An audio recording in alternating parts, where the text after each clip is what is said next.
பாடம் எடுக்கிறாங்கன்னு நினைக்க வேணாம். இது ஒரு முக்கியமான விஷயம் மகளிருக்கு. அதனாலதான் சொல்ல வந்தேன். 1947 தான் நமக்கு சுதந்திரம் கிடைக்கிறது, ஆகஸ்ட் 15. அதுக்கப்புறம் ஒரு 3 வருஷம் நம்மளுடைய சட்ட திட்டங்கள்லாம் எழுதுறாங்க. எழுதி 1950 தான் இது குடியாட்சி, அதாவது குடிமக்களால் தேர்ந்தெடுக்கப்படக்கூடிய ஒரு அரசாங்கம் வேண்டும் என்று நம்முடைய இந்திய நாடு குடிமக்களால் தேர்ந்தெடுக்கப்பட ஒரு ஆட்சி நடத்த வேண்டும் என்ற அந்த நிலைமையை குடியரசு நாடாக இன்றைக்கு அறிவிக்கிறார்கள். எப்ப? 76, 77 வருடங்களுக்கு முன்னால அறிவிக்கிறாங்க. ராஜாங்கள் கிடையாது, சிற்றரசர்கள் கிடையாது, ஜமீன்தார்கள் அந்த மாதிரி எதுவுமே கிடையாது.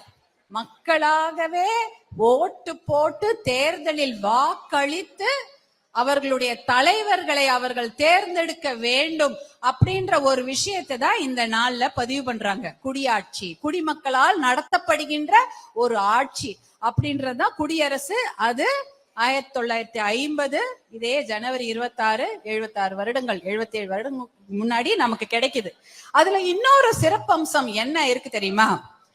எத்தனையோ நாடுகள்லாம் விடுதலை அடைந்து 100 வருஷம், அமெரிக்கா இருக்கு இல்லையா, அமெரிக்கா எவ்வளவு பெரிய வளர்ந்த நாடு, 100 வருஷம் அவங்க விடுதலை அடைஞ்சு கூட பெண்களுக்கு ஓட்டுரிமை கிடையாது. பெண்கள் ஓட்டு போட்டு அவர்களுடைய தலைவரை தேர்ந்தெடுக்கும் உரிமை எந்த நாட்டிலையுமே வழங்கப்படல. நிறைய நாடுகள் நல்ல முன்னேறிய நாடுகளாக இருந்தாலும் கூட அந்த பெண்கள்லாம் போராட்டம் செய்துதான் அவங்க வாக்குரிமையை வாங்கியிருக்காங்க.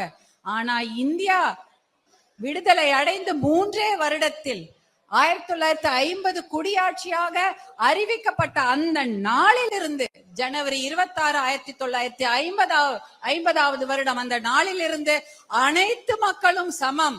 அவங்க ஏழையா இருந்தாலும் பணக்காரர்களா இருந்தாலும் சரி, படித்தவர்களாக இருந்தாலும் சரி, படிக்காதவராக இருந்தாலும் சரி, அவங்க உழைக்கும் வர்க்கமாக இருந்தாலும் சரி, இல்ல கூலி வேலை செய்தாலும் சரி, ஆண்களாக இருந்தாலும் சரி, பெண்களாக இருந்தாலும் சரி, 21 வயதானா அவங்க ஓட்டு போடலாம் என்ற ஒரு மிகப்பெரிய ஒரு சட்டத்தை அன்றைக்குதான் கொண்டு வராங்க. ஜனவரி 26, 1950. எவ்வளவு பெரிய விஷயம்! பெண்களுக்கும் ஓட்டு உரிமை. வேற எந்த நாடுமே அதெல்லாம் கொடுக்கல. இந்தியா தான் அந்த உரிமைய யாருமே கேட்காமையே எல்லாரும் சமம், யார் வேணாலும் ஓட்டு போடலாம் என்ற உரிமையை இந்த குடியாட்சி, அந்த குடியரசு தினத்துலதான் நமக்கு கிடைக்குது. இப்ப அந்த ஓட்டு உரிமை என்பது 21 வயசு இல்ல, 18 வயசா குறைஞ்சிருச்சு. ஆனா எல்லாருமே ஓட்டு போடலாம் இல்லையா? 18 வயசு ஆனா யார் வேணாலும் ஓட்டு போடலாம். நீங்க எந்த கிராமமா இருந்தாலும் சரி, எந்த டவுனால இருந்தாலும் சரி, பெரிய பணக்காரர்களாக இருந்தாலும் சரி, ஒண்ணுமே இல்ல, ஒரு நாளைக்கு அன்றாடம் பிழைப்பு நடத்தக்கூடிய ஒரு எளியவர்களாக இருந்தாலும் சரி, உங்களுக்கும் எல்லோருக்கும் இருக்கக்கூடிய அதே ஓட்டுரிமை எல்லாருக்கும் இருக்கு. அந்த விஷயத்தை பதிவு செய்த நாள் தான் இந்த குடியரசு தினம். அதனால இந்த நாளை நாம ரொம்ப நன்றியோட நினைச்சுக்கணும். அதனாலதான் எல்லாரும் பாருங்க, பேட்ஜ் எல்லாம் குத்திட்டு காலையில நம்ம நாட்டு கொடிக்கு நம்ம வீர வணக்கம் செலுத்திட்டு வந்திருக்கோம். அதனால இது ஒரு மிகப்பெரிய நாள். அப்படின்னா என்ன அர்த்தம்? பெண்களும் ஓட்டு போடலாம், ஆண்களும் ஓட்டு போடலாம் அப்படின்னு என்ன அர்த்தம்? உங்க கையில எவ்வளவு வருஷத்துக்கு ஒரு முறை பவர் வருது? 5 வருடங்களுக்கு ஒரு முறை உங்களுக்கு சக்தி, அதிகாரம் கிடைக்கிறது. நீங்கள் நல்ல தலைவனை தேர்ந்தெடுக்க கூடிய அதிகாரம் உங்களுக்கு 5 வருஷத்துக்கு ஒரு முறை கிடைக்குது. அதானே? அப்படிப்பட்ட ஒரு நல்ல தலைவர்களை நீங்கள் தேர்ந்தெடுக்கணும். தேர்ந்தெடுத்தா நாடு நல்லா இருக்கும். நல்ல படிப்பு, நல்ல வேலை, எந்த கெட்ட பழக்கமும் இல்லாத ஒரு இளைய சமுதாயம் வேணும்னா நல்ல தலைவர்களை நீங்கள் தேர்ந்தெடுக்க வேண்டும். என்னடா வந்தவனே எலெக்ஷன் பத்தி பேசுறாங்க அப்படின்னு நினைச்சுக்காதீங்க. ஏன்னா உங்ககிட்ட தான் அதிகாரம் வருது. நீங்கள் நல்ல முடிவெடுத்தா உங்க பிள்ளைகளோட தலையெழுத்து நல்லா இருக்கும் இல்லையா? நீங்க நல்ல முடிவெடுத்தாதான் உங்க பிள்ளைங்களோட தலையெழுத்து நல்லா இருக்கும். இன்றைக்கு நம்ம குடியாட்சி, குடியரசு அப்படிலாம் பேசுறோம். இன்றைக்கு அப்படிப்பட்ட ஒரு குடிமக்களால் நடத்தப்படும் ஆட்சி தான் இருக்குதான்னா இல்லன்னு தான் சொல்லணும். ஏன்னா குடியாட்சின்றதோட பேரையே மாத்திட்டாங்க. என்ன ஆயிடுச்சு? குடி பழக்கம் நிறைந்த ஒரு சமுதாயமாகவே இந்த தமிழ் சமுதாயம் மாறிவிட்டது. அப்படித்தானே?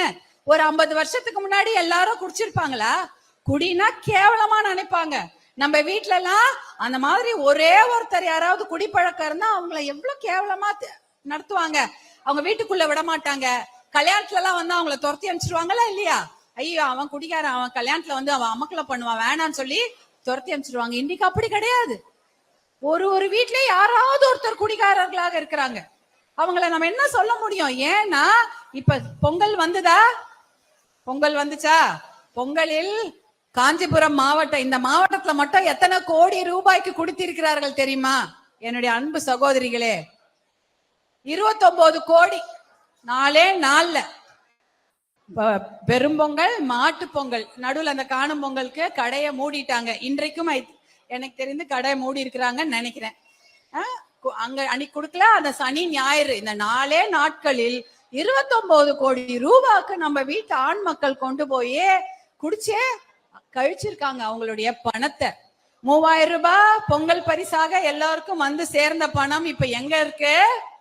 அதே ஒயின் ஷாப்ல தான் இருக்குது. அந்த ஒயின் ஷாப்ல இருந்து தான் உங்களுக்கு வந்தது. அந்த 1000 ரூபாவா இருக்கட்டும், அதே ஒயின் ஷாப்ல இருந்து தான் 3000 ரூபாய் உங்களுக்கு பொங்கல் பரிசா கொடுத்தாங்க. அதே 3000 ரூபாய் இப்ப மறுபடி ஒயின் ஷாப்கே போயிடுச்சு. அதாவது உங்ககிட்ட இருந்தே வாங்கி உங்களுக்கே, நம்ம சொல்லுவாங்க தெரியுமா, அந்த காலத்துல வெள்ளத்துல பிள்ளையார் பிடிச்சி வைப்பாங்களாம். வெள்ளத்துல பிள்ளையார் பிடிச்சி வச்சு சாமி கும்பிடுவாங்க. அப்புறம் அதுக்கு படைக்கிறதுக்கு என்ன தேடுவாங்க? வெத்தலை பாக்கு, பழம் இல்லைன்னா அதுல இருந்தே ஒரு வெள்ளத்தை கிள்ளி அவருக்கு படைச்சிருவாங்களாம்.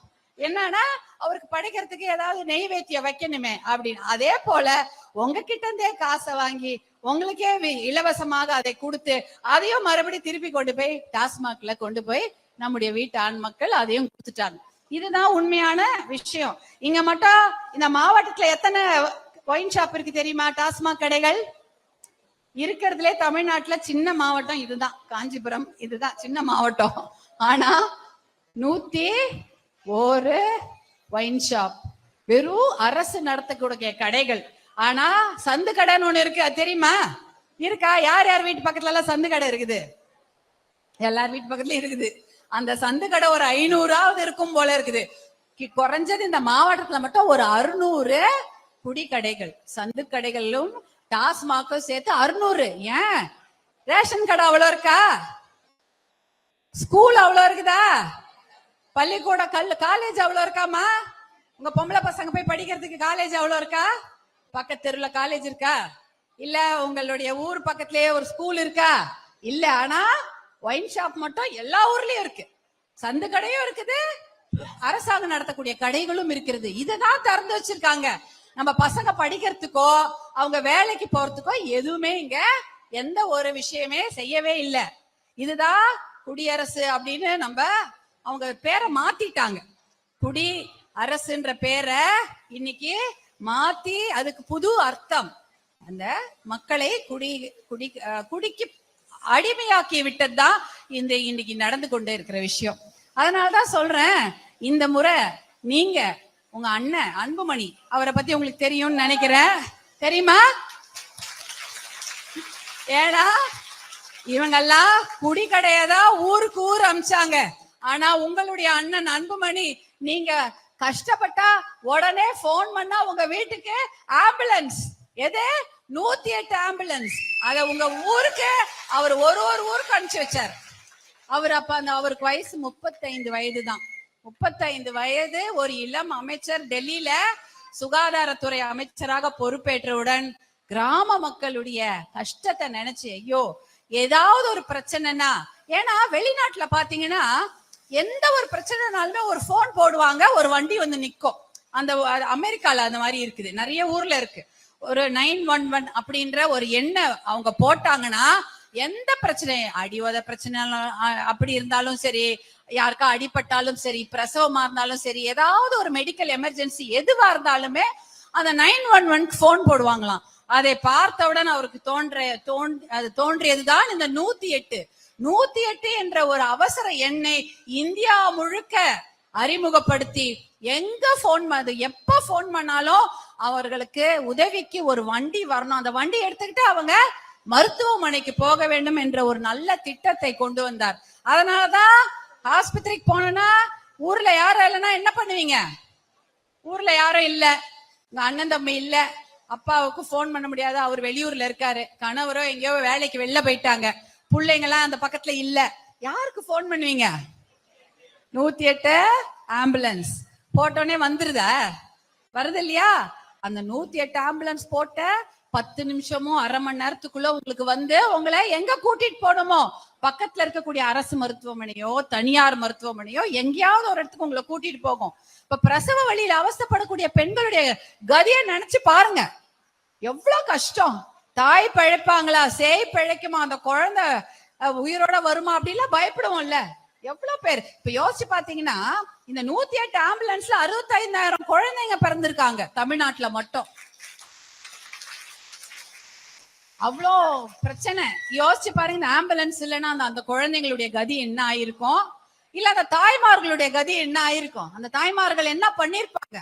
அப்ப ஒரு குடும்பமே தானே 65,000 குழந்தைகள் மட்டும் இல்ல, அந்த 65,000 குடும்பங்கள், அந்த தாய்மார்கள் இல்லாம அந்த குடும்பத்துடைய கதி என்ன ஆயிருக்கும்னு யோசிச்சு பாருங்க. இதெல்லாம் தான் நல்ல திட்டம். இதை நீங்கள் கேட்காமலேயே உங்களுக்கு கொண்டு வந்து கொடுத்தவர் மருத்துவர் அன்புமணி அவர்கள். இப்ப இந்த குடியை பத்தி நம்ம பேசிட்டு இருக்கிறோமே, இந்த குடிச்சு நம்ம குழந்தைங்களும் நம்ம பெரியவங்களும் நம்ம வீட்டு ஆண் மக்கள்லாம் அவங்களுடைய உடம்பை கெடுத்துக்கிறாங்கன்னு இவர் மருத்துவத்துறை சுகாதாரத்துறை அமைச்சராக இருக்கும் பொழுது இதே மாதிரி ஒரு கொடுமையான ஒரு பழக்கம், புகை பழக்கம், சிகரெட் ஊதுறத பார்த்திருக்கீங்களா? சின்ன பசங்களா இருக்கட்டும் பெரியவங்களா இருக்கட்டும், கடையில பீடியோ சிகரெட்டோ வாங்கி அவங்க பாத்துட்டு அத யார பத்தியும் கவலைப்பட மாட்டாங்க, அவங்க பாட்டு அதை ஊதிக்கிட்டே இருப்பாங்க. எந்த ஊருக்கு போனாலும் பார்க்கலாம், பஸ் ஸ்டாண்ட், ரயில்வே ஸ்டேஷன், அதுல பேருந்து, நீங்க பஸ்ல போனீங்கன்னா அவங்க மூஞ்சிலே ஊதுவாங்களாமா? அந்த காலத்துல அப்பெல்லாம் நடந்திருக்குது இல்லையா? அவங்க மூஞ்சி மேலேயே. அப்ப நீங்க கையில குட்டி குழந்தைய வச்சுட்டு நீங்க பஸ்ல பிரயாணம் பண்றீங்க, உங்க மேல வந்து ஒருத்தர் சிகரெட் புகையை ஊதிட்டே இருந்தா அதை நீங்க ஊதவே இல்லைனாலும் அந்த சிகரெட் புகையில இருக்கிற அத்தனை நச்சையும் அந்த அம்மாவும் சுவாசிக்கும், அவங்க மடியில இருக்க அந்த குழந்தையும் அந்த நச்சு புகை, சிகரெட் புகையில இருந்து வரக்கூடிய அந்த நச்சு, அந்த விஷத்தையும் சுவாசிச்சுட்டு இருக்கிறோம். இதை தடுத்து நிறுத்த வேண்டும் என்று ஒரு மிகப்பெரிய போராட்டத்தை மருத்துவர் அன்புமணி அவர்கள் செய்தார்கள். டெல்லியில பண்ணாங்க. அவருக்கு யாருமே ஒத்துழைக்கல, எல்லாரும் அவருக்கு எதிரா கடிதங்கள், கண்டன கடிதங்கள், இந்த மாதிரி அவர் பண்றாரு அது தப்பு அப்படின்ற மாதிரி எல்லாம் எழுத ஆரம்பிச்சுட்டாங்க. அதற்கப்புறம் வந்து ஒருத்தர் கூட அதுக்கு ஆதரவு தெரிவிக்கல. அதே சமயம் அதை பற்றி எல்லாம் அவர் கவலையே படவில்லை. ஏன்னா இந்த சிகரெட்டை குடித்து கேன்சர்ல செத்து போன எத்தனையோ இளைஞர்களை நமக்கு தெரியும், தெரியுமா இல்லையா? சிகரெட்டை குடித்து வாய் கேன்சர், அதே சமயம் மூச்சு குழாய் லங் கேன்சர், அது புற்றுநோய் வரும். நிறைய பேருக்கு வந்து ரத்த சம்பந்தமான நோய்கள் வரும், ஹார்ட்ல பிரச்சனைகள், எல்லா பிரச்சனையும் வரும். மூச்சு குழாய் பிரச்சனை, அதாவது மூக்கு வழியா சுவாசிக்கிறதுல பிரச்சனை, சிகரெட் புகையால் ஏற்படக்கூடிய அத்தனை, பீடி புகையால் ஏற்படக்கூடிய அத்தனை பிரச்சனைகளையும் ஒரு டாக்டரா, ஒரு மருத்துவரா இவருக்கு தெரிஞ்சதுனால இந்த பழக்கத்தை முற்றிலுமாக இந்தியாவை விட்டு ஒழிக்க வேண்டும் என்று எவ்வளவு முயற்சி செய்தாரு. அதுல அந்த போராட்டத்துல இங்க வந்து சாராய லாபி, அதே போல மது ட்ரக்ஸ் லாபி மாதிரி அங்க டெல்லியில டொபாக்கோ லாபி, புகையிலை லாபின்னு இருக்கும், புகையிலை மாஃபியா, அவ்வளவு பெரியவங்க எல்லாம் அவருக்கு எதிராக மிகப்பெரிய போராட்டத்தை நடத்தினாங்க. ஆனா தனி மனிதனாக 35 வயது இளைஞனாக மருத்துவர் அன்புமணி போராட்டம் செய்து பொது இடங்களில் புகை பிடிப்பதை தடை செய்து அதற்கு அது தண்டனை என்ற ஒரு குற்றம், அது தண்டனைக்குரிய ஒரு கிரிமினல் குற்றம் என்ற சட்டத்தை கொண்டு வந்தாங்க. எதுக்காகமா கொண்டு வந்தாங்க? உங்களுக்காக தான். மகளிர், நீங்க எல்லாம் சிகரெட் குடிக்கிறீங்களா? மகளிர் சிகரெட் எல்லாம் குடிச்சு நான் அவ்வளவு பார்த்தது கிடையாது. ஆனா அந்த சிகரெட் புகையை சுவாசிப்பாங்க. குழந்தைங்களுக்கு சிகரெட் பழக்கம் கிடையாது. ஆனா வீட்டுல ஆம்பளைங்க எல்லாம் பிடிக்கும் பொழுது அந்த புகையை அவங்க சுவாசிச்சாங்கன்னா அவங்களுக்கும் அது பெரிய ஆபத்து. இத்தனை விஷயங்களையும் மனசுல வச்சுதான் பெண்களுக்காகவே இந்த சட்டத்தை கொண்டு வந்தாங்க. கொண்டு வந்து இன்னைக்கு பாத்தீங்கன்னா இன்னைக்கு என்ன சொல்றாங்க, ஆராய்ச்சியில எவ்வளவோ புற்றுநோய் குறைந்திருக்கிறது, வாய் புற்றுநோய், அந்த லங் கேன்சர் குறைஞ்சிருக்குது. அதே சமயம் இந்த புகையிலையால் ஏற்படக்கூடிய அத்தனை பாதிப்புகள் பெருமளவு குறைந்திருக்கிறது. எப்படி இதை கண்டுபிடிக்கிறாங்கன்னா, ஆஸ்பத்திரிக்கு வராங்க இல்லையா, ஆஸ்பத்திரிக்கு வரும்போது அவங்க நோயை சொல்லுவாங்க. உனக்கு என்ன பழக்கம் இருக்குன்னு கேட்பாங்கல்ல, நீ என்ன சாப்பிட்ட, வயிற்று வலின்னா என்ன சொல்லுவாங்க, என்னம்மா சாப்பிட்டீங்க காலையில அப்படின்னு கேட்பாங்க. அப்போ உங்களுக்கு ஏதாவது பிரச்சனைன்னா உங்களுக்கு என்ன பழக்கம், குடிக்கிறீங்களா இல்ல சிகரெட் பிடிப்பாங்களா கேட்டு அதுபடியா அதுக்கப்புறம் அந்த பிரச்சனைக்கு என்ன தீர்வோ அதை மருத்துவர்கள் சொல்லுவாங்க. அந்த ஆஸ்பத்திரியில இந்த புகையிலையால் ஏற்படக்கூடிய அத்தனை பாதிப்புகளும் குறைந்திருக்கிறது என்ற தகவலை சயின்டிபிக்கா ப்ரூவ் பண்ணிருக்காங்க. இதற்கு ஒரே காரணம் உங்களுடைய அண்ணன் மருத்துவர் அன்புமணி அவர்கள் அந்த கொண்டு வந்த அந்த புகையிலை தடை சட்டம் தான். அதே போல மருத்துவமனையில ஏற்படக்கூடிய தொற்று நோய், இப்ப நம்ம என்ன நினைப்போம், வீட்டுலதான் நமக்கு உடம்பு சரியில்லை, ஆஸ்பத்திரிக்கு போலாம் அப்படின்னு போகும்பொழுது அங்க போனா அங்கேயும் அங்க எல்லாம் ஆஸ்பத்திரியில எல்லாம் உடம்பு சரியில்லாதவங்க தானே இருப்பாங்க. உடம்பு சரியில்லாதவங்க ஆஸ்பத்திரியில இருப்பாங்க. அப்ப அவங்களுக்கு எல்லாம் ஊசி போடுவாங்க, பாத்திருக்கீங்களா? ஊசி எல்லாம் நீங்க பாத்திருப்பீங்க, எல்லாருக்கும் ஊசி போடுவாங்க. அந்த காலத்துல ஒரு ஊசியை தான் ஒரு 10-15 பேர் 25 பேர் கூட போடுவாங்க அரசு மருத்துவமனையில எல்லாம். ஆனா இப்ப அப்படி கிடையாது, ஒருத்தருக்கிறோம் தனி ஊசி. ஏன்னா அந்த ஊசியால தொற்று நோய் யாருக்கும் வரக்கூடாது. மலேரியா பிரச்சனை இருக்கக்கூடிய ஒருத்தருக்கு அந்த ஊசியை போட்டுட்டு அதை கழுவிட்டு உங்களுக்கு போட்டா கூட உங்களுக்கும் அந்த மலேரியா வந்துவிடும். எய்ட்ஸ் பிரச்சனை இருந்தா அதுவும் அப்படியே இன்னொருத்தருக்கு சேர்ந்துரும் அந்த ஒரே ஊசியை பயன்படுத்தினா. அந்த பிரச்சனைகள்லாம் இருக்கக்கூடாது. கிராம மக்களுக்காக செலவு பண்ண முடியுமா? எல்லாருக்கும் தனித்தனி ஊசி வாங்க முடியாது. ரொம்ப ஏழை எளிய விவசாய மக்கள்ல என்ன பண்ணுவாங்க, ஐயோ அவன் போடுற ஊசியே போதுங்கிற ஆஸ்பத்திரியில இருந்துருவாங்க. ஆனா அவங்களுக்கும் தரமான மருத்துவ உதவி கிடைக்க வேண்டும். பிரைவேட் ஹாஸ்பிட்டல் எல்லாம் எல்லாருக்கும் தனி ஊசி, அப்ப ஏன் கவர்மெண்ட் ஆஸ்பத்திரியில மட்டும் ஒரே 10 பேருக்கு ஒரே ஊசி என்ற அந்த திட்டத்தை அப்படியே அடியோடு ஒரே நாள்ல மாத்திட்டாரு. எல்லாரும் யாரா இருந்தாலும் சரி, ஊசி ஒரு முறைதான் போட முடியும், அதை போட்டு தூக்கி போட்டுட்டு இன்னொருத்தருக்கு புது ஊசி தான் போட வேண்டும் என்ற ஒரு நல்ல திட்டத்தை கொண்டு வந்தவர் மருத்துவர் அன்புமணி. இப்படி உங்களுக்காக, மகளிருக்காகவும் குழந்தைங்களுக்காகவும் நாட்டு மக்களுக்காகவும் நல்ல நல்ல திட்டங்களை கொண்டு வந்திருக்காங்க மருத்துவர் அன்புமணி அவர்கள். அவர்கள் தான் உங்களுக்கு அப்படிப்பட்ட நல்ல மனிதரை நீங்கள் தேர்ந்தெடுக்க வேண்டும். நான் ஒரு தலைவனே சொல்ல, நல்ல தலைவர்களை நீங்கள் தேர்ந்தெடுக்க வேண்டும். அதை விட முக்கியம், ஒரு நல்ல மனிதனை நீங்கள் தலைவராக தேர்ந்தெடுக்க வேண்டும். அப்படிப்பட்ட ஒரு நல்ல மனிதர் தான் மருத்துவர் அன்புமணி அவர்கள். உங்களுக்காகவே ஒவ்வொரு நொடியும் அவர் யோசிச்சுதான் வேலை செஞ்சுட்டு இருக்கிறார். நல்ல நல்ல திட்டங்கள், விவசாயத்துக்கும் நல்ல திட்டங்கள், அதே சமயம் இளைஞர்களுக்கு வேலை வாய்ப்பு திட்டங்கள் நிறைய திட்டங்களை வச்சிருக்கிறாங்க. அதை செயல்படுத்த வாய்ப்பு தான் அவர் கேட்கிறாரு. அந்த வாய்ப்பை மகளிராகிய நீங்கள் நிச்சயமாக அவருக்கு அன்போடு தர வேண்டும் என்று உங்களை தாழ்மையோடு கேட்டுக்கொள்கின்றேன். இப்ப பாத்தீங்கன்னா ஒரு மிகப்பெரிய ஒரு வெற்றி கூட்டணிய அமைச்சிருக்கிறாங்க மருத்துவர் அன்புமணி அவர்களும் அவர்களோட கூட்டணியில இருக்கிற அனைத்து தலைவர்களும் சேர்ந்து. அந்த கூட்டணியில நல்ல திட்டங்களை நாம் கொண்டு வந்து அதையெல்லாம் இந்த மக்களுக்கு, குறிப்பாக மகளிருக்கு ஏற்ற நல்ல திட்டங்களை கொண்டு வந்து நம்ம நல்ல ஆட்சியை கொடுக்க வேண்டும், நல்ல மாற்றத்தை கொடுக்க வேண்டும் என்பதற்காக நாங்க தயாராக இருக்கிறோம். இந்த வரப்போகின்ற தேர்தல்ல 1000 ரூபாய் கொடுத்தாங்க, 3000 ரூபாய் கொடுத்தாங்க அப்படின்னு ஏமாந்து போய் தவறானவர்களுக்கு நீங்கள் மீண்டும் வாக்களித்தீர்கள் என்றால் உங்களுடைய கடை இன்னும் 600 கடைன்றது இன்னும் ஒரு 1000 கடையா திறந்துடுவாங்க. அதான் வேணுமா? நமக்கு தேவையே இல்லை இல்லையா? கடையை திறக்கிறதா வேணும். மூடுற கடையை படிப்படியாக குறைத்து விடுகிறேன் என்று கொடுத்த வாக்குறுதியில காத்தோட பறந்து போச்சு. அதெல்லாம் மூடவே இல்லை. 4 வருஷம் ஆச்சு, முடிய போது 4.25 வருஷம் ஆச்சு, இன்னும் அந்த திறந்த கடையை திறந்துதான் வச்சிருக்கிறாங்க. அதனால இதையெல்லாம் நீங்க ஞாபகம் வச்சுக்கோங்க. ஒரு முறை தேர்தல் வரும்போதும் நம்ம அண்ணன் அன்புமணி தான் நம்ம கேட்காமயே நம்ம ஊருக்கு 108 ஆம்புலன்ஸ் கொண்டு வந்தார். நம்மளுடைய அண்ணன் அன்புமணி தான் இந்த ஊசி போன்ற தனி ஒரு முறை பயன்படுத்தி தூக்கி எறியக்கூடிய ஊசி போன்ற சுகாதாரமான நல்ல திட்டங்களை கொண்டு வந்தார் என்பதை ஞாபகம் வைத்துக் கொண்டு அவர் பின்னால் நீங்கள் எல்லாம் சகோதரிகள் அனைவரும் ஒற்றுமையாக இருந்து அவரையும் அந்த கூட்டணியும் வெற்றி பெற செய்யுமாறு அன்போடு கேட்டுக்கொள்கின்றேன். இன்னொரு விஷயம், ஸ்ரீபெரும்புதூர், சுங்குவார் சத்திரம், காஞ்சிபுரம் அப்படின்னு நீங்க வரும்பொழுதே விவசாயத்தை பத்தி பேசலாமா அப்படின்னு நினைச்சுக்கிட்டே வரும். ஏன்னா நான் கிட்டத்தட்ட ஒரு 15-16 இடங்களுக்கு போய் இது வரைக்கும் இந்த மாதிரி நிறைய நிகழ்ச்சிகள்ல உங்களை போன்ற அனைத்து மகளிரையும் பார்த்துட்டு வரேன். அவங்க கிட்ட நாங்க பேசும்பொழுது பாத்தீங்கன்னா விவசாயத்தை பத்தி அவ்வளவு பேசணும். நேத்து கூட மாம்பழ விவசாயம், தென்னை விவசாயம், மலர் விவசாயம், எல்லா ஊர்லயும் ரோஜா, குண்டுமல்லி அப்படின்னு எத்தனையோ விவசாயம் செய்யறாங்க. அதே போல நெல்லு, கரும்பு, இப்படி போன்ற விவசாயங்களை பத்தி எல்லாம் பேசிட்டு வரோம். ஆனா இங்க வந்து பார்த்தா விவசாயத்தை பத்தி பேசவே முடியாது. ஏனென்றால் விவசாயமே இந்த பகுதியில் கிடையாது. ஏன் விவசாயம் கிடையாது? இது ஏரி மாவட்டமா?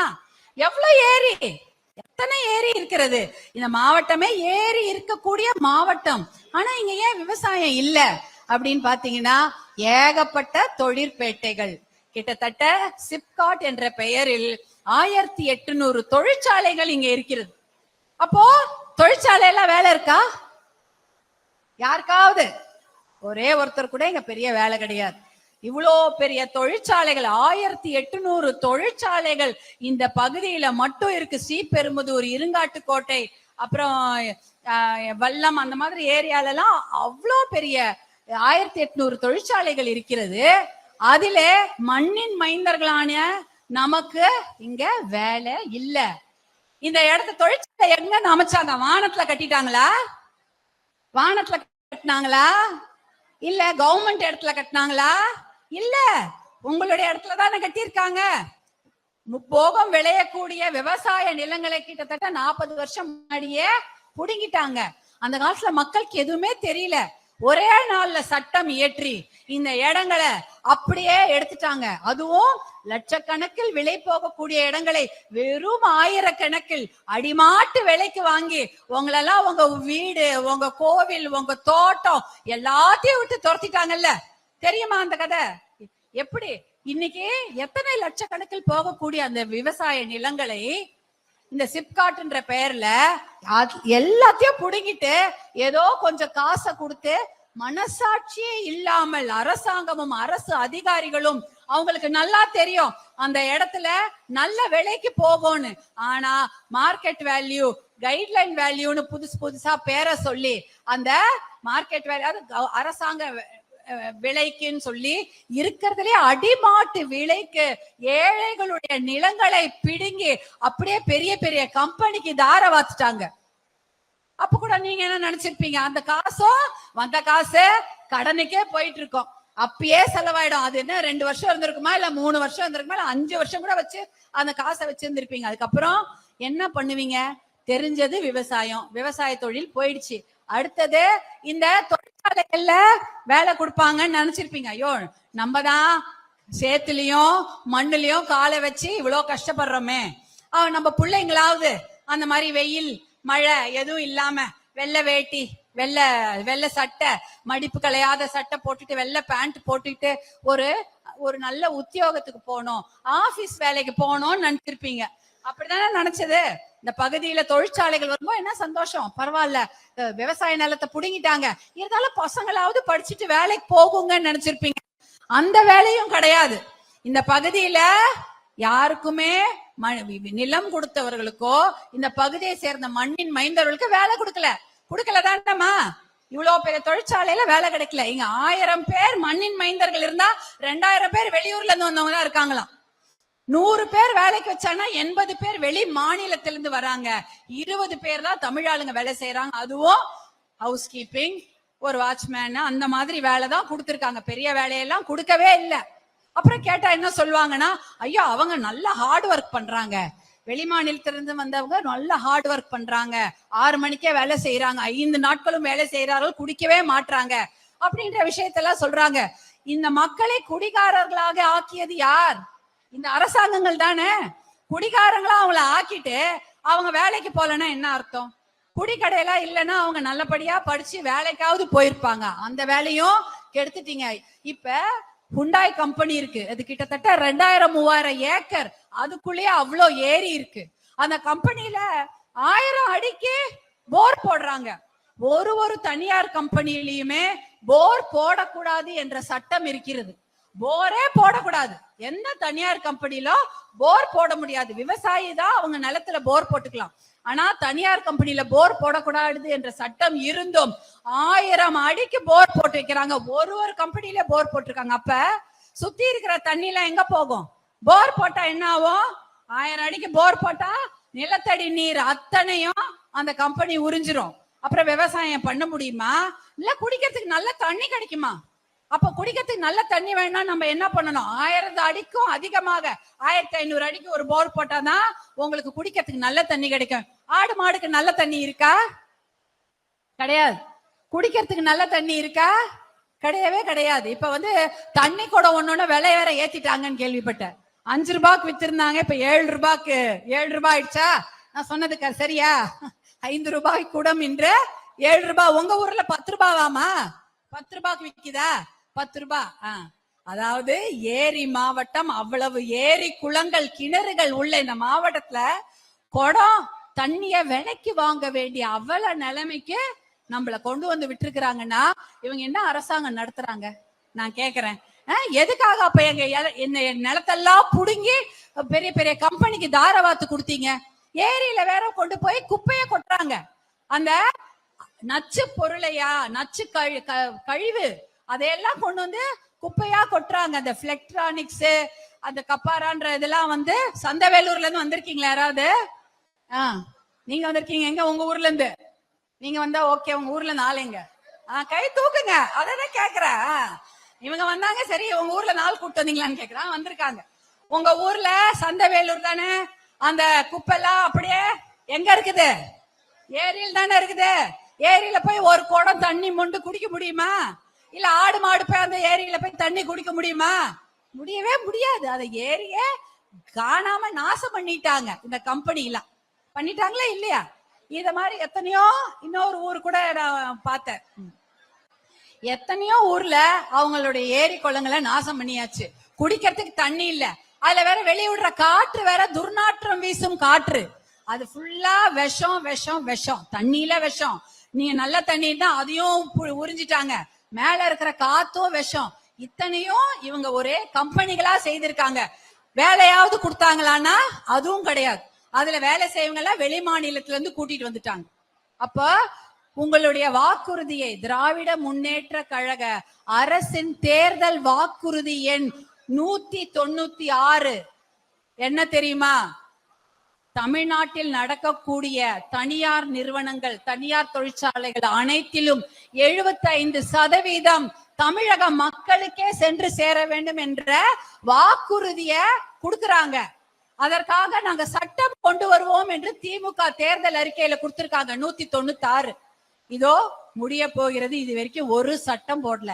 75% தமிழக மக்களுக்கு தான் அதை கொடுக்கணும். அந்த பகுதியில் இருக்கக்கூடிய மண்ணின் மைந்தர்களுக்கு, அந்த பகுதியில் இருக்கக்கூடிய தொழிற்சாலைகளில் வேலை உறுதி செய்யப்படும் என்ற வாக்குறுதியை கொடுத்துட்டு அதை நிறைவேற்றவே இல்லை. இதோ முடியவே போதும் இன்னும் 2 மாசத்துல. அப்போ நீங்க கொடுத்த வாக்குறுதி என்னாச்சு? வாக்குன்னா என்ன? நம்ம ஒருத்தர் சொல்றோம். நம்ம வீட்டுல வேற யாரா வராங்க, நம்ம வீட்டுக்கு அம்மா உங்க வீட்டுக்கு கல்யாணத்துக்கு வரோம் அப்படின்னு சொன்னாலே அது வாக்குறுதி தானே. அப்ப போலன்னா ரொம்ப தப்பாயிடும். ஐயோ நம்ம அவங்க வீட்டுக்கு போறோம்னு சொன்னமே போலையே அப்படின்வாங்க. கண்டிப்பா அதை சொன்னதுக்காவது கஷ்டப்பட்டு கடன் வாங்கியாவது பஸ்ஸ பிடிச்சாவது அந்த கல்யாணத்துக்கு போயிட்டு வருவோமா இல்லையா? அதாவது வாக்குறுதினா அதான். ஒரு சின்ன விஷயத்த சொன்னா கூட அதை நிறைவேற்ற வேண்டும். இது இவ்வளவு பெரிய விஷயம். இந்த மக்களுடைய வாழ்வாதாரம், வேலை, அதுக்கே அந்த வாக்குறுதிய அவங்க நிறைவேற்றவே இல்லை. எதுவுமே பண்ணல. அதுக்கு இல்லாம இப்ப அங்க வேலை செய்யக்கூடிய அத்தனை பேர்களும் அந்த வெளிமாநிலத்திலிருந்து வந்திருக்கவங்க எல்லாம் கூட கஞ்சா தொழிலுக்கு அவர்களை பயன்படுத்துவதாக ஒரு மிகப்பெரிய குற்றச்சாட்டை இந்த பகுதியில இந்த மக்கள் வைக்கிறாங்க. அதாவது கஞ்சாவை அவர்கள் மூலமா தான் விற்பனை செய்யறாங்க. எவ்வளவு பெரிய கொடுமை இது! வெளி மாநிலத்திலிருந்து அவ பிழைப்பு தேடி வந்திருக்கிறாங்க. அவங்களுக்கு வேலையும் கொடுத்து அவங்கள தப்பும் செய்ய வச்சு நம்ம மக்களை, நம்ம சின்ன பசங்களை கஞ்சாவுக்கு அடிமையாக்கி இருக்கீங்கன்னா அப்ப பணத்தை தவிர வேற எதுவுமே இவங்களுக்கு முக்கியம் இல்ல.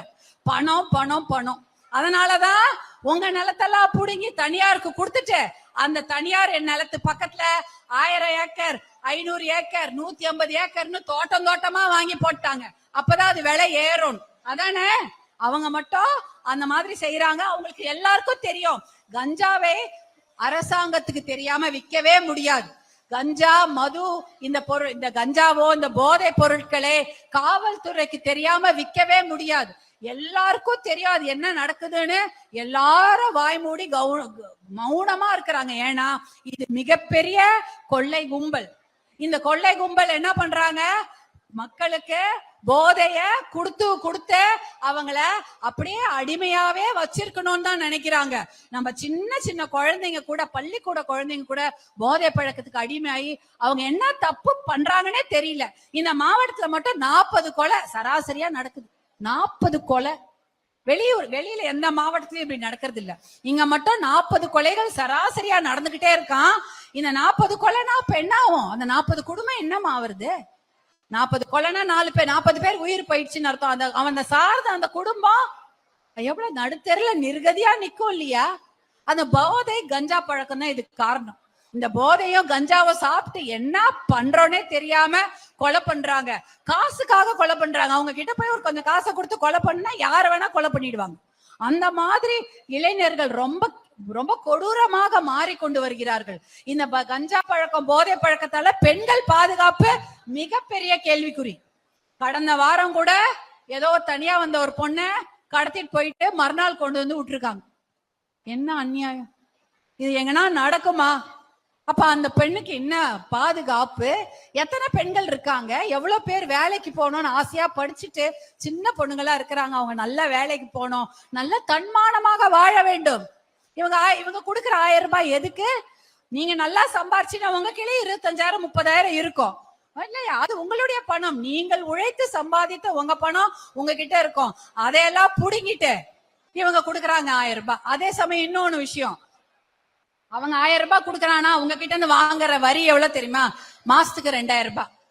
மாசத்துக்கு பால் வரி, சொத்து வரி, வாகன வரி, போக்குவரத்து வரி, தண்ணி வரின்னு வாங்குறது மாதம் 2000 ரூபாய் அரசாங்கத்துக்கு நீங்க தரீங்க. அவங்க உங்களுக்கு திருப்பி கொடுக்கறது வெறும் 1000 ரூபாய் தான். அதான் இங்க நடக்குது. வருஷத்துக்கு 25,000 நாம அரசாங்கத்துக்கு வரியாகவே கொடுக்கிறோம். 25,000 வருஷத்துக்கு ஒரு ஆளு. ஆனா அவங்க கொடுக்கறது 10,000மோ 15,000மோ மொத்தமாவே. அவ்வளவுதான். இந்த ஸ்ரீபெரும்புதூர் மாவட்டத்துல ஒருத்தருக்கும் இவங்க போட்டுக்கிறாங்க. இது ஸ்ரீபெரும்புதூர் மாவட்டம், இந்த சுங்குவார் சத்திரம், இங்கெல்லாம் பயங்கரமா தொழிற்சாலைகள் இருக்கு. ஒரு ஆளுகிட்டயோ 10 லட்சம் ஆண்டு வருமானம். யாருக்கு 10 லட்சம் ஆண்டு வருமானம் இருக்கு? 50 லட்சம். 10 லட்சம் இல்ல, 10 லட்சம் ஒருத்தருக்கு ஆண்டு வருமானமா? என கை தூக்குங்க. இங்க வந்திருக்கவங்கல்ல யார் எத்தனை பேர் லட்சாதிபதிகள்? அதான் கேக்குறேன். போட்டுக்கிறாங்க. இது தகவல்ல இருக்குது. ஸ்ரீபெரும்புதூர், காஞ்சிபுரம், சுங்குவார் சத்திரம், இந்த மாவட்டத்தில் எல்லோருமே லட்சாதிபதிகள்னு போட்டிருக்காங்க. என்னன்னா காஞ்சிபுரம் மாவட்டத்துல இருக்கவங்களுக்கு ஆண்டு வருமானம் 5 பேர் கொண்ட ஒரு குடும்பத்துக்கு 32 லட்சம், 32.7 லட்சமா. ஆனா ஸ்ரீபெரும்புதூர் இன்னும் பயங்கர டெவலப்டு. ஏன்னா ஏகப்பட்ட ஃபேக்டரி இங்க தானே இருக்குது. அதனால உங்களுடைய ஆண்டு வருமானம் 50 லட்சம் அப்படின்னு போட்டிருக்காங்க. எங்க இருக்கு அந்த 50 லட்சம்? பண்ணாங்களா? உங்களுக்கு கொடுக்கல. அதையெல்லாம் அந்த முதலாளிகளும் அங்க இருக்கிற வெளிமாநில ஆட்களும் தான் அனுபவிக்கிறாங்க. இங்க யாருக்குமே கிடையாது. தினம் இன்னைக்கும் வேலை வேணும்னு போய் அவங்க கிட்ட கெஞ்சக்கூடிய நிலைமையில தான் வச்சிருக்கிறாங்க. அப்ப நிலம் கொடுத்தவங்க இன்னும் கூட ஒழுங்கா காம்பன்சேஷன் வாங்கல. அது கூட பாட்டாளி மக்கள் கட்சி தான் மிகப்பெரிய போராட்டத்தை நடத்தி, சட்ட போராட்டம் நடத்தி அந்த ஹுண்டாய் கம்பெனிக்கு வேலைக்கு நிலம் கொடுத்தவங்களுக்கு காம்பன்சேஷன் வாங்கி கொடுத்தாங்க. இன்னும் கூட அந்த சட்ட போராட்டம் நடந்து கொண்டிருக்கிறது. இதையெல்லாம் பாட்டாளி மக்கள் கட்சி மக்களுக்காக செய்த எத்தனையோ நல்ல திட்டங்கள். இப்ப மருத்துவர் அன்புமணி சொன்ன மாதிரி அதே போல ரயில்வே திட்டங்களை இங்க கொண்டு வந்திருக்கிறாங்க. எங்க கூடுவாஞ்சேரி, இந்த ஸ்ரீபெரும்புதூர், ஆவடிக்கு ஒரு ரயில்வே திட்டத்துக்கு அனுமதி வாங்கி கிட்டத்தட்ட 15 வருஷம் ஆச்சுமா. ஆனா அதை இங்க நிறைவேற்றவே இல்லை. இங்கதான் வேலை கொடுக்கல, ஏதாவது பக்கத்து ஊர்ல போய் வேலை செஞ்சு பொழைச்சிக்கலாம்னா ட்ரெயினும் கிடையாது. அதே சமயம் பஸ் ஸ்டாண்ட் இருக்காங்க. எனக்கு தெரிஞ்சு நான் சுங்குவார் சத்திரம் வழியாதான் எங்க ஊருக்கு போனோம். இது வழியாதான் நான் குழந்தையில இருந்து போயிருக்கேன். சுங்குவார் சத்திரம் போனோம்னா அது வழியாதான் எங்க ஊர் பக்கத்துல, செய்யாறு பக்கத்துல, காஞ்சிபுரம் பக்கத்துல இருக்குது. இது வழியாதான் நாங்க போனோம். அப்பெல்லாம் சுங்குவார் சத்திரத்துல பஸ் ஏறிக்கிறேன், சுங்குவார் சத்திரத்துல பஸ் இறங்குறேன்னு சொல்லி எப்ப பார்த்தாலும் சொல்லுவாங்க. நான் நினைச்சுக்குவேன், சுங்குவார் சத்திரத்துல பஸ் ஏறுறாங்க, பஸ் இறங்குறாங்க, பெரிய பேருந்து நிலையம் இருக்கும் போல இருக்குன்னு பார்த்தா எல்லாம் தெருள் தான் நிக்குது இன்னி வரைக்கும். எப்ப? எனக்கே 50 வயசுக்கு மேல ஆயிடுச்சு. நான் சொல்றது நான் சின்ன பொண்ணா இருக்கும்போது, 10-12 வயசு பொண்ணா இருக்கும்போது பார்த்தது. இன்னி வரைக்கும் ஒரு பேருந்து நிலையம் கட்டவே இல்லை. பஸ் எல்லாம் தெருவுல நிக்குது. சுங்குவார் சத்திரம் சென்டர், அதாவது சென்னைக்கும் மற்ற பக்கத்துல இருக்கக்கூடிய மற்ற மாவட்டங்களுக்கும் அது சென்டர். இங்க ஒரு மிகப்பெரிய பேருந்து நிலையம் இருந்தா அதை சுத்தி எத்தனையோ கடைகள் வரும். அப்போ வியாபாரம் பெருகும், மக்களுடைய வாழ்க்கை தரமாவது பெருகும். எதையுமே பண்ணல. எல்லாத்தையும் வெளிமாநில ஆளுக்கு கொடுத்துட்டாங்க, இல்ல வெளிநாட்டுக்காரங்களுக்கு தமிழ்நாட்டையே வித்துருவாங்க போல இருக்கு. அடுத்தது அதான் அவங்க பண்ணல. தமிழ்நாட்டையே வெளிநாட்டுக்காரங்களுக்கு, வெளிநாட்டு கம்பெனிக்கு கொடுத்துருவாங்க. ஏன்னா அவங்க மீட்டிங் போடுறதுக்கு தான் அவங்க கம்பெனி ஸ்பான்சர் பண்ணிட்டே இருக்காங்களே. அவங்க மீட்டிங் போனோம்னா கம்பெனி தான், இந்த வெளிநாட்டு கம்பெனி தான் ஸ்பான்சர் பண்ணுது அவங்களுக்கு. அப்ப எப்படி அவங்க வந்து மக்கள் நலனை பத்தி யோசிக்க போறாங்க? யோசிக்கவே போறது இல்லை அவங்க. அதனால நான் உங்ககிட்ட எல்லாம் கேட்டுக்கிறது என்னன்னா, அரசாங்கம் அதை பத்தியோ, ஆட்சியாளர்களோ, அரசு அதிகாரிகளோ மக்கள் நலனை பற்றி ஒரு சிறிதும் அவங்களுக்கு அக்கறையே கிடையாது. பணம் ஒன்றுதான் அவர்களுக்கு பிரதானம். உங்களுக்காகவும் உங்களுடைய பிள்ளைகளின் நலனுக்காகவும் உங்க நல்ல பசங்க படிக்கணும், அவங்க பாதுகாப்பா பெண்கள் இருக்கணும், அதே சமயம் நல்ல வேலைக்கு போக வேண்டும், அவர்கள் உடல் நலத்தோடு நன்றாக இருக்க வேண்டும், சுய மரியாதையோடு வாழ வேண்டும், குடிப்பழக்கம் இல்லாமல் இருக்க வேண்டும், போதை பழக்கம் இல்லாமல் இருக்க வேண்டும் என்ற ஒரே சிந்தனையோடு செயல்பட்டு கொண்டு இத்தனை வருடங்களாக போராடி கொண்டிருப்பவர் மருத்துவர் அன்புமணி அவர்கள் தான். அதனால அவருக்கு நீங்க உங்களுடைய முழு மனசோட உங்களுடைய ஆதரவை அவருக்கும் அவர் சார்ந்த கூட்டணிக்கும் நீங்க தெரிவிக்க வேண்டும். அதை இந்த எலெக்ஷன்ல தான் நீங்க காட்ட முடியும். நான் சொன்னேன்ல 5 வருஷத்துக்கு ஒரு முறை பவர் வருதுன்னு, அந்த பவரை தவறா யூஸ் பண்ணிடாதீங்க. உங்களுடைய கையில இருக்கக்கூடிய அந்த சக்திய தவறானவர்களுக்கு மறுபடி வாக்களித்தீர்கள் என்றால் உங்கள் பிள்ளைகளுடைய தலையெழுத்தை நீங்களே தவறாக எழுதுறீங்கன்னு தான் அர்த்தம். புரியுதா நான் சொல்றது? ஏன்னா மறுபடியும் குடிக்கடைகளையும் போதை பழக்கத்தையும் கொண்டு வந்து விட்டுருவாங்க. அதனால அந்த தப்பை மட்டும் நீங்க செய்யவே கூடாதுன்றதுதான் என்னுடைய முக்கியமான வேண்டுகோள். இவ்வளவு நேரம் என்னுடைய பேச்ச பொறுமையா கேட்டீங்க. இன்னும் ஒரு விஷயம் சொல்லிடுறேன். இந்த மாவட்டம் காஞ்சிபுரம் கிழக்கு, எங்க சத்தியமா வேற உட்கார்ந்து இருக்காங்க, அவங்களுக்கு என்னுடைய வணக்கத்தை தெரிவித்துக் கொள்கின்றேன். ஏன்னா இத மாதிரி எத்தனையோ மீட்டிங் அவங்க பண்ணியிருப்பாங்க. அது மாதிரி இந்த காஞ்சிபுரம் தான் போதி தர்மர் தெரியுமில்ல, போதி தர்மர் பிறந்த மாவட்டம். அங்கதான் அவர் போய் கராத்தே போன்ற பெரிய தற்காப்பு கலைகளை சைனா முழுக்க ஆசிய நாடுகளுக்கு கொண்டு வந்து சேர்த்தார். அந்த மாவட்டத்துல பிறந்த நீங்கள்லாம் இப்ப என்ன பண்ணணும்னா, நம்மலாம் மார்ஷல் ஆர்ட்ஸ் கத்துக்கணும். பெண்களுக்கு தற்காப்பு கலையை சொல்லி கொடுங்கள். வேற வழியே கிடையாது. பெண்கள் பாதுகாப்புக்கு நம்ம பெண் குழந்தைகளை வளர்த்து கொள்ள வேண்டும். அதே போல தாய்மார்களான நீங்கள்லாம் ஆண் குழந்தைகளையும் அதே கவனத்தோடு வளர்க்க வேண்டும். பெண் குழந்தைகளுக்கு எல்லா கட்டுப்பாடையும் விதிக்கிறோம்ல. சாயங்காலம் 6 மணிக்கு மேல போக கூடாது, யார்கிட்டயும் அனாவசியமா பேசக்கூடாது, போன்ல யார்கிட்டயும் தகவல் தொடர்பு எல்லாம் வைத்துக் கொள்ளாதீங்க, ஜாக்கிரதையா இருங்க. அதே போல ஆண் குழந்தைங்களுக்கு அந்த கட்டுப்பாடுகளை விதியுங்கள். ஏன்னா எங்க பார்த்தாலும் போதை பழக்கம், எங்க பார்த்தாலும் குடிப்பழக்கம். கையில கால விழுந்தாவது பசங்களுக்கு அந்த பழக்கம் வராம பாத்துக்கோங்க.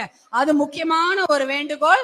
அதையெல்லாம் ஞாபகம் வச்சுட்டு பெண் குழந்தைகளையும் ஆண் குழந்தைகளுக்கும் அதே கட்டுப்பாடோடு ஒழுக்கத்தோடு நல்ல பழக்கங்களோடு வளருங்க. அப்பதான் அவர்களுக்கு நல்ல வாழ்க்கை அமையும். ஏன்னா இந்த அரசாங்கம் கடையை மூடுற மாதிரி தெரியல. ஆனா நம்ம ஆட்சிக்கு வந்தா கண்டிப்பாக அந்த கடையெல்லாம் தூக்கி போட்டுட்டு படிப்பை கொடுப்போம், நல்ல வேலையை கொடுப்போம், நல்ல ஒழுக்கத்தை கத்து கொடுப்போம். ஆகையால் இந்த நிகழ்ச்சியில கலந்து கொண்ட அத்தனை பெண்களும் எல்லாரும் இந்த தேர்தல் மட்டுமல்ல, உள்ளாட்சி தேர்தல் எல்லாரும் போட்டு நீங்க எல்லாம் உள்ளாட்சி தேர்தலில் பங்கு பெறணும். ஓட்டு போடுற மட்டும் கிடையாது, நீங்களும் ஒரு வார்டு மெம்பர் ஆகலாம், கவுன்சிலர் ஆகலாம், ஒன்றிய கவுன்சிலர் ஆகலாம், மாவட்ட கவுன்சிலர் ஆகலாம். இதெல்லாம் எத்தனையோ இருக்கு. பெண்களுக்காகவே நிறைய இடஒதுக்கீடு இந்த உள்ளாட்சி தேர்தல்ல இருக்க. இன்னொரு 6 மாசம் கழிச்சு வரும். எல்லாருமே அதுல நீங்க எல்லாம் நின்று வெற்றி பெற்று ஒருத்தரோ உங்க கையில சக்தியாக நீங்கள் உங்க ஊருக்கு நல்லது செய்யக்கூடிய ஒரு சக்தியாக உருவெடுக்க வேண்டும் என்று கூறிக்கொண்டு, சிங்கப்பெண்ணே எழுந்து வா என்றவுடன் வந்த அத்தனை சிங்கப்பெண்களுக்கும் என்னுடைய மனமார்ந்த நன்றியை தெரிவித்துக் கொள்கின்றேன். உங்க அண்ணன் அன்புமணியாக இருக்கட்டும், நானாக இருக்கட்டும், இந்த மேடையில் அமர்ந்திருக்கக்கூடிய இங்க எங்களுடைய உங்க அன்பு சகோதரர்கள், இங்க அன்பு சகோதரிகள் எல்லாரும் இருக்கிறாங்க. எல்லோருமே உங்களோட தான் எப்பொழுதுமே நாங்கள் என்றென்றும் இருப்போம் என்று கூறிக்கொண்டு இந்த விழாவுக்கு வந்த உங்கள் அனைவரையும் நன்றியோடு வணங்கி விடைபெறுகிறேன். நன்றி, வணக்கம்.